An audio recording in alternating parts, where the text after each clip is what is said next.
தாய் தமிழ் உறவுகளுக்கு வணக்கம். தமிழ்நாடு நாள் நவம்பர் 1 இன்றைக்கு ஒரு சிறப்பான நபர்கிட்ட இந்த வாழ்த்து வந்திருக்குது. பொதுவாக தமிழ் தேசியவாதிகள் இந்த தமிழ்நாடு நாளை கொண்டாடுவாங்க.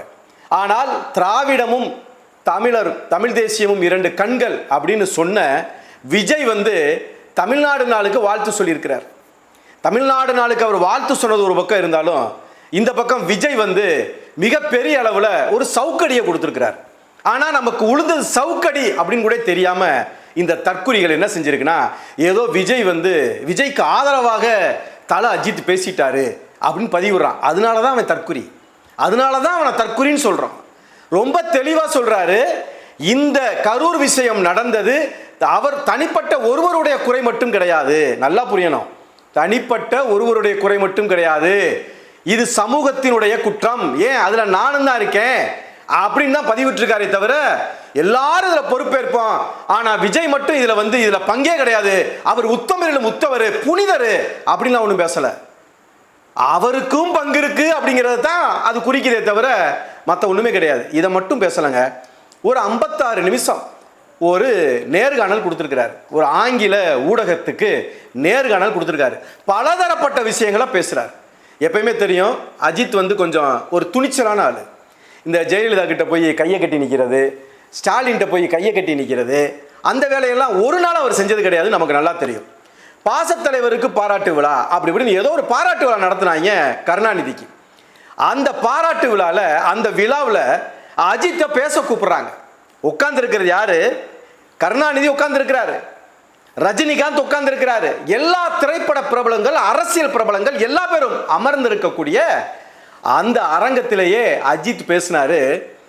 எங்களை மிரட்டி இங்க கூப்பிடுறாங்க, எங்களை மிரட்டி தான் இந்த நிகழ்ச்சிக்கு வர சொன்னாங்க. கலைஞர் கருணாநிதிக்கு பாராட்டு விழா, மரியாதையா சேருன்னு மிரட்டிட்டு போறாங்க அப்படின்னு கருணாநிதிக்கு முன்னாலேயே பேசினால்தான் அஜித். உடனே பக்கத்தில் இருந்த ரஜினிகாந்த் எந்திரிச்சுன்னு கைதட்டினார். அப்ப எவ்வளவு பெரிய ரஜினிகாந்தாலேயே கூட சொல்ல முடியாத ஒரு கருத்தை அஜித் அழகா பதிவு பண்ணிட்டு போனாருங்கிறதுல இருந்து அவர் ஒரு ஆண்மையான ஆளு அப்படிங்கிறத தெளிவா நாங்க சொல்லல, காட்டிட்டு போன ஆளு தான் அஜித். இது மட்டும் கிடையாதுங்க, அவருடைய தனிச்சிறப்பு அப்படின்னா குவாலிட்டின்னு வாங்கல்ல, செல்ஃப் குவாலிட்டின்னு வாங்கல்ல, அதுல பாத்தீங்கன்னா என்னைய தலைன்னு கூப்பிடக்கூடாது. யாருங்க சொல்லுவா? யாரு சொல்லுவா? என்னை ஏக்கன் வேணா சொல்லுங்க அஜித் குமார்னு, என்னைய தலைன்னுலாம் சொல்லாதீங்க. உன்னைய பெத்தவனும் தான் உனக்கு தலை அப்படின்னு எந்த நடிகரும் இது வரைக்கும் சொன்னது இல்லையே. ரசிகர் மன்றங்கள் கலைக்கப்படுது. எங்க இன்னைக்கு சொல்லு, இன்னைக்கு தளபதிங்கிறீல, எங்க சொல்லு தளபதினு இனிமேல் என்னை கூப்பிடக்கூடாது பேச சொல்லு. இனிமேல் என்னுடைய ரசிகர் மன்றங்களை நான் கலைக்கிறேன், நான் அரசியலுக்கு வந்திருக்கிறேன், நான் ரசிகர் மன்றம் கலைச்சிடுறேன் பேச சொல்லு. ஆனா அஜித் சொன்னார். அதே மாதிரி இந்த பாலாபிஷேகம் இதெல்லாம் ஊத்தக்கூடாதுன்னு அண்ணன் சீமான் பல மேடைகளில் பேசினதை கேட்டுட்டு முதல் முறையா அதற்கு அதை ஏற்றுக்கொண்டு தன் ரசிகர்களுக்கு கட்டளையாக விட்டது அஜித்தும் சூர்யாவும் தான். அவங்க 2 பேரும் தான் அதை சொன்னாங்க. ஆமாம், நாங்கள் அதை ஏற்கிறோம். இனிமேல் எங்களுடைய கட் அவுட்டுகளுக்கு பால் ஊத்துவது, இந்த மாதிரியான அபிஷேகம் பண்ணுவது, கடவுளுக்கு இணையாக பேசப்படுவதெல்லாம் இருக்கக்கூடாது. தெளிவா பேசுவார். நம்ம அடிக்கடி பேச மாட்டாரு, ஆனால் பேசினாலும் தெளிவாக வீரம் செறிந்த ஒரு ஆண்மை உள்ள வசனங்களாக கருத்துக்களா இருக்கும். அப்படித்தான் ஊடகங்களை கூட பேசியிருக்கிறாரு. ஊடகங்கள் ஒரு திரைப்படத்துல ஒரு திரைப்படம் நடக்குது, அந்த திரையரங்குல இந்த ரசிகர்கள் செய்யக்கூடிய அந்த சேட்டைகளை பதிவிட்டு காட்டாதீங்க. அப்ப போட்டி மனப்பான்மையில இன்னொரு நடிகருடைய ரசிகர்கள் இதற்கு மேல நம்ம செய்யணும்னு அவே செய்யறான். இப்படிப்பட்ட விஷயங்களை ஊக்குவிக்காதீங்க ஊடகங்களே.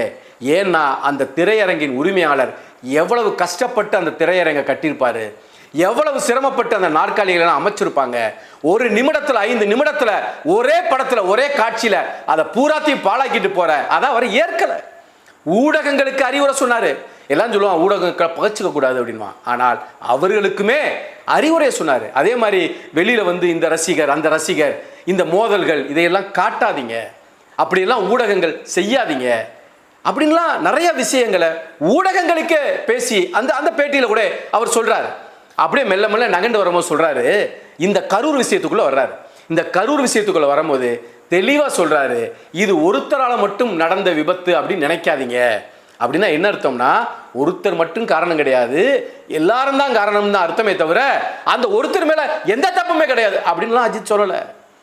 நல்ல தெளிவா பார்க்கணும், அந்த காணொளி காட்சிகளை ரொம்ப தெளிவா பார்க்கணும். மேற்கொண்டு ஒன்று சொல்றாரு, தன்னுடைய விளம்பரங்களுக்காக பெருமைக்காக இந்த கூட்டத்தை கூட்டுவது அப்படிங்கிறது மிக தவறானது. இப்ப இது யார சொன்னாரு?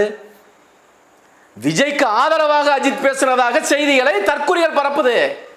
தன்னுடைய பெருமைக்காக தன்னுடைய சுயநலத்திற்காக கூட்டத்தை கூட்டுவது தவறு. ஒரு செலிபிரிட்டி அப்படின்னா அவங்களுக்கு யார் வந்தாலும் கூட்டம் கூடும் அப்படிங்கிறாரு. புதுசா ஒன்று கூட்டம் கூடுறது பெரிய விஷயம் இல்லப்பா. யார் வந்தாலும் கூட்டம் கூடும், எந்த நடிகர் வந்தாலும் எந்த நடிகை வந்தாலும் கூட்டம் கூடும். கூட்டம் கூட்டுறது ஒன்றும் பெரிய விஷயம் கிடையாது, நல்லா மனசுல வைக்கணும். கூட்டம் கூட்டுவது பெரிய விஷயம் கிடையாது. சொன்ன உடனே அந்த பேட்டியாளர் சொல்றாங்க, பதிலுக்கு சொல்றாங்க, அது ஒன்றும் பெரிய ராக்கெட் சயின்ஸ் இல்லை அப்படிங்கிறாங்க. அப்ப புரியுதா? இப்ப இதைத்தான் அஜித் பேசினாரே தவிர என்னமோ உங்களை புகழ்ந்துட்டாரு, என்னமோ விஜய் மேல எந்த தப்பும் இல்லைன்னு தலையே சொல்லிருச்சு அப்படின்னா இதையெல்லாம் தூக்கி ஓரமா வச்சுட்டா கூட அடுத்து அவர் என்ன தெரியுமா சொல்றாரு?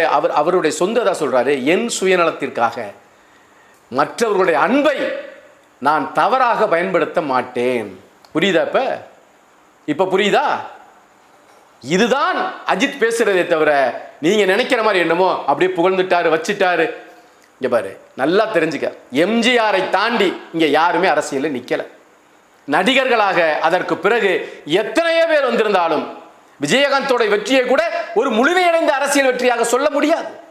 ஒருவேளை அவர் உயிரோடு இருந்திருந்தால் அதை எட்டி இருந்திருக்கலாம், ஆனால் அவரையும் கூட சொல்ல முடியாது. இதுக்கு இடையில நடிகர் திலகம் சிவாஜி கணேசனை விட நீ பெரிய நடிகராப்பா விஜய்லாம்.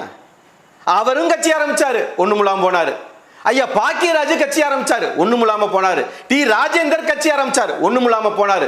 சரத்குமார் கட்சி ஆரம்பிச்சாரு, கடைசியில் அதுவும் ஒண்ணுமில்லாம போச்சு. இப்படி நடிகர்களால் துவங்கப்பட்ட அரசியல் எல்லாமே இந்த மக்களால் ஏற்றுக்கொண்டது போல ரசிகர்கள் முன்னால காட்டப்பட்டதை தவிர, ஆனால் மக்கள் செல்வாக்கை பெற்று அரசியலிலே எம்ஜிஆருக்கு பிறகு யாராவது நின்றார்களா என்றால் நிச்சயமாக இல்லை.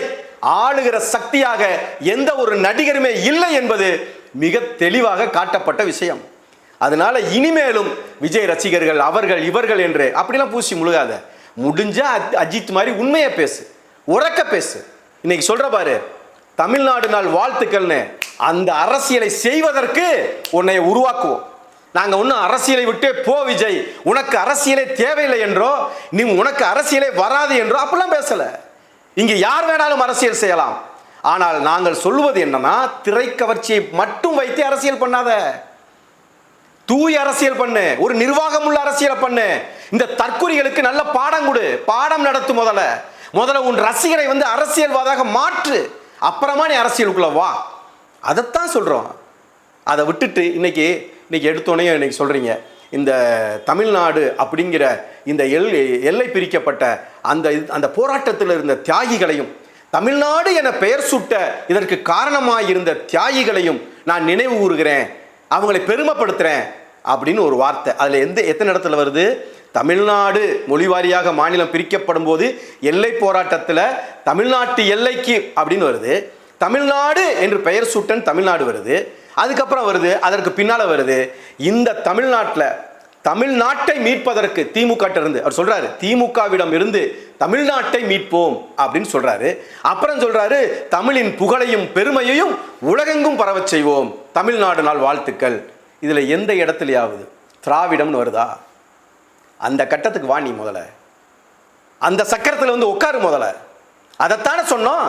நீங்க எல்லாம் சொல்றீங்கல்ல, அண்ணன் சீமான் முதல்ல தம்பி தம்பினாரு, அப்புறம் தூக்கி போட்டாரு விஜய, பயப்படுறாரு விஜய்க்கு. அது கிடையாது. இந்த மாற்றத்திற்காக தான் எதிர்பார்க்கிறோம். இன்றைக்கு போட்ட இந்த அறிக்கையில, இதுக்கு முன்னால அறிக்கையே வந்தது இல்லை. கரூருக்கு அப்புறம் வரிசை அறிக்கை வருது. கரூர் சம்பவம் முடிஞ்சு 30வது நாள் 27ஆம் தேதி அந்த 41 குடும்பத்தை சந்திக்கிறேன். அந்த சந்திப்புக்கு பிறகு அடுத்த நாள்ல இருந்து அடே அப்பா எத்தனை அறிக்கை வருது. முதல் அறிக்கை, நெல்மணியை காப்போம், கொள்முதலில் நடந்த முறைகேடை எதிர்க்கிறோம். அடே அப்பா, இது மாதிரி ஒரு அறிக்கை என்னைக்கும் வந்தது இல்லையே. நிர்வாக குழு அமைக்கப்பட்டது, பொதுக்குழு தீர்மானிக்கப்பட்டது. இப்போ தமிழ்நாடு நாள் வாழ்த்துக்கள் சிறப்பியா. இப்ப சொல்லு பாப்போம், திராவிடமும் தமிழ் தேசியம் இரண்டு கண்கள்னு இப்ப பேசு பாப்போம். ஏன்னா உன் குடும்பி இப்ப எங்க சிக்கி இருக்குன்னு எங்களுக்கு தெரியும். இப்ப பேசு பெரியார.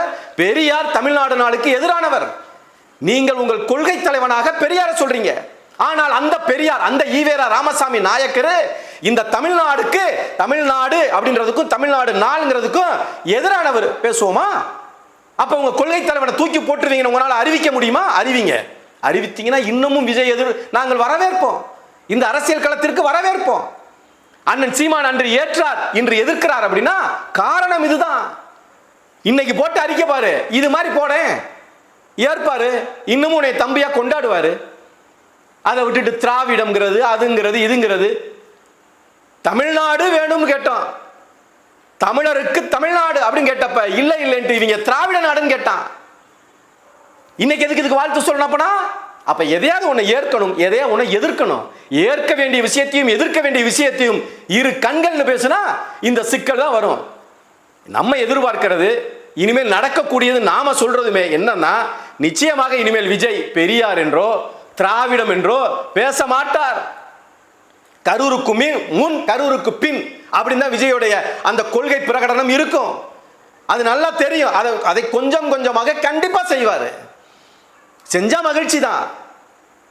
சுருக்கமா என்ன சொல்றோம்னா, இன்றைக்கு நடந்த விஷயம், அஜித் அவர்கள் பேசினது விஜய்க்கு கொடுத்த சவுக்கடியை.